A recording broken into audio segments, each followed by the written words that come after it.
moyens financiers, parfois énormes. Et donc c'est vrai que les sujets d'inégalité sont difficiles à résoudre pour votre gouvernement comme les précédents. Sur ce sujet, il s'agit de quoi? Il s'agit de respecter cette fierté que nous avons tous pour nos territoires, quels qu'ils soient. Et ce n'est pas un problème que pour la ruralité, cette fierté d'appartenir à un territoire.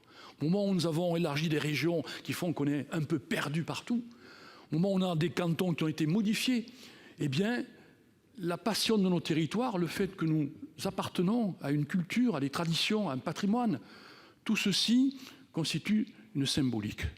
N'essayez pas de mettre en face un prix, ça n'a pas de prix. Et moi, je pense que de toute façon, le gouvernement doit nous entendre parce que l'argument financier que vous avez évoqué, à mon avis, n'est pas recevable. Je vous rappelle que pour les passeports et les cartes d'identité, comme cela a été rappelé, on n'a pas demandé leur avis aux collectivités. Et donc, lorsque nous demandons que d'autres collectivités prennent en charge une partie des actes, nous faisons un acte de solidarité avec ces collectivités de naissance qui sont surchargées.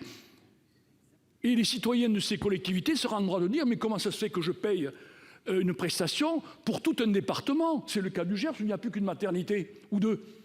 Donc, qu'est-ce que nous faisons? Nous faisons une meilleure répartition d'un acte dont je vous mets au défi de pouvoir avoir la certitude que les élus demanderaient une compensation financière, tellement ce problème est profond.